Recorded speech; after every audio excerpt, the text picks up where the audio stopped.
you know? So I think a lot of people also need to take it a little bit more seriously, because you need to ask them, you need to make sure maybe something written is there, you know, because sometimes people might act funny later and be like, oh, I didn't want that on the internet or whatever. You know, if it's clearly stated at the beginning, then you've got something that's going to build your portfolio, not just in terms of your official website, which, you know, you guys should have if you're professional artists, but also in terms of your social media, your Instagram, your Pinterest, wherever. That's your currency. That's what people need to see to know your ability. You know, in this day and age, it's not really, it's word of mouth, but it's also being able to see what you're capable of producing. I mean, I'm not sure if we're going to cover this in the branding question that you're going to ask me, but branding is not necessarily how you see yourself, but it's how others see you. Mm-hmm. So in this very visual world and fast information, if you are in the arts and you're doing something creative, your work speaks for itself, you don't speak for it. So being able to actually point someone directly to a website that's like, hey, I need a makeup artist. If I say this makeup artist is really good, they're gonna ask me, I wanna see their work, and that's happened. So I wanna be able to actually send a link that's like, okay, you can see their work here. If it's a Pinterest board, that's okay. If it's a Tumblr, something that one glance I can see whether I like it or not. So it's, yeah, exactly. It's really important for all creatives across the board to actually have a home base online that has all their work that'll speak for them.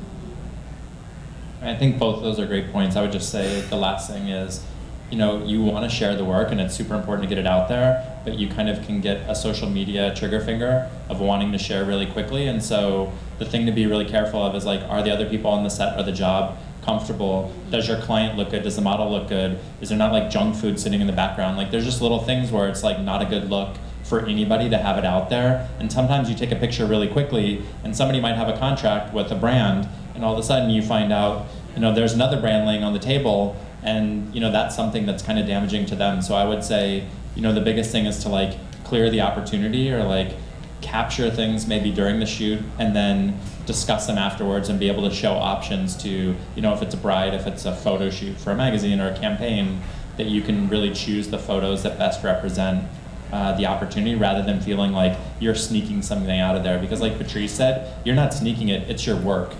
And if you really do it right, you can incorporate, you know, other people on the job from like the hairstylist, the nail artist, you know, the photographer into a coordinated effort where all of you are sharing, you know, different viewpoints, for example, of that work. So if anything, it only benefits you and can extend the reach if you do it in a planned way. So absolutely. I think that's another opportunity. Yeah. Thank you. So I want to add to that too. This is why I don't keep a microphone, because you know I just keep talking. As a makeup artist, I have had assistants that are in litigation because they have been on a set and sent out an image. As a makeup artist, you are working with people at their most vulnerable, at their most intimate moments, and in jobs where contracts have been negotiated and signed. So as a makeup artist, you really need to be super careful, because she weren't assisting me on those jobs because I have very strict no phone policies on set.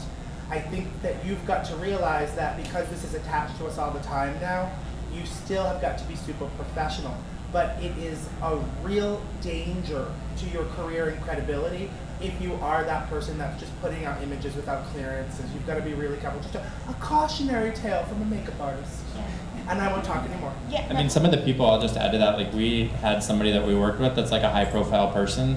The photographer gave us the images that were cleared through that person, and then we were taking some of those images selected for social media, and it turned out there were like some pieces of the photo that weren't retouched that person was just really sensitive about, and when we sent them back, they were like, well, can you also retouch this one thing that the photographer, like initially it all got cleared. So I think, like James said, the people that you're working with are vulnerable, and maybe they have an insecurity that you don't even recognize as an insecurity, but they're gonna really think about that. So social media is no different than putting it out necessarily in a magazine or on your website. I mean, people look at that one image on Instagram and they say like, oh, there's a vein sticking out of my neck and I look awful and everybody's gonna notice that and think I'm stressed out. And so it's just something to be aware of before you put it out there.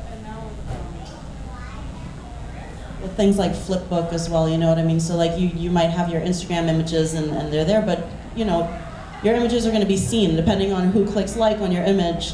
it's going to be seen by a lot of other people. So yeah, I'm glad that James is here to still contribute to the discussion, because there's the social media unprofessional, makeup artist aspect, and then there's the I'm a professional makeup artist who is contracted to do this job. There's a lot to think about before you share an image.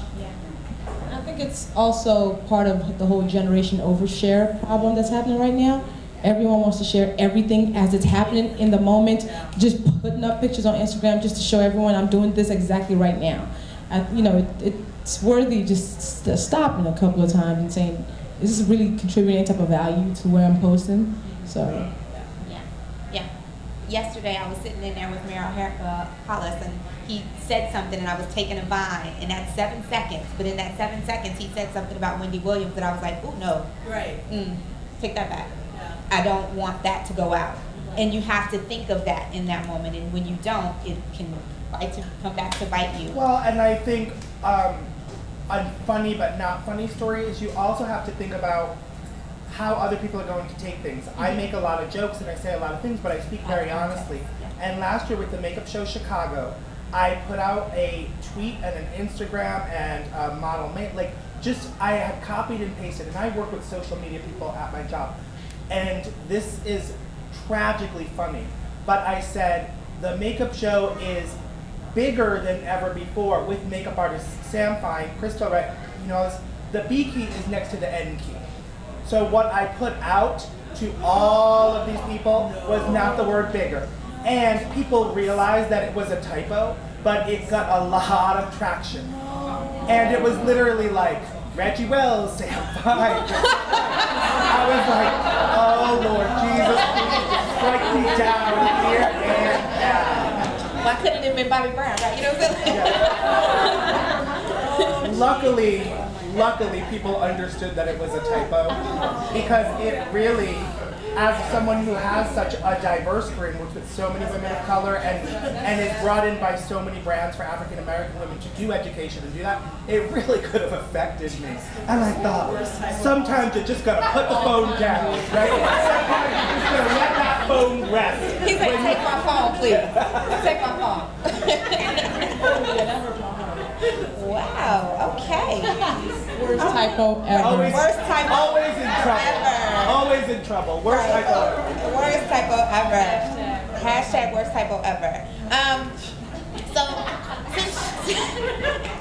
Since we're in Chicago, and a lot of people talk about New York and LA, and this is considered not necessarily a smaller market, but James will say it all the time, it's not a second city when it comes to market and talent. But speak a little bit about, because there are some people here who may not be from Chicago, they may have come to Chicago, and speak about how social media can really bridge that demographic problem. If you're in a smaller market, how can that really help you make a name for yourself? So San Francisco, I don't think of as like the top of the list for like beauty capital, even though there's some pretty impressive beauty companies like Sephora and Bare Essentials there. But the opportunity that's kind of so exciting, like I said, is when we were nothing and we were just starting, like that's how I connected with Patrice. And I'm like, oh my God, Afro Bell is tweeting back to us, or Billy B is tweeting back to us. So I think one thing is like you can connect with people in the circles that you aspire to work with or relate to, even if you're not going to be a New York City like editorial artist, you still have an opportunity to engage and build your own brand in doing that. So I think like regardless of what market you're in, the best thing about social media is like you're direct to the public and you have that opportunity to get in touch. Yeah, I mean, I think one of the things that people say about Twitter is it's the world's largest conference room, right? So you are in this space, even though you might physically be in a small place, online, you are in front of the whole world. And if you're able to share what you can do, then opportunities may come for you to go to those bigger markets and to do things in New York or LA or wherever you aspire to. You can communicate with artists who will respond to you. I remember the first time that I got a tweet from Pat McGrath. That was huge, and it's like you never think that somebody like that even knows your name, and then they're tweeting you. And it's because of building this online reputation. It really is, you're entering a community, and it's a close-knit community. So once you enter into it in a giving spirit, and knowing that it's not necessarily a competition, it's just about being there and doing the best that you can and reaching out to the people that you admire and letting them know that you admire them and building this mutual relationship, then the sky really is the limit and you're not limited by place.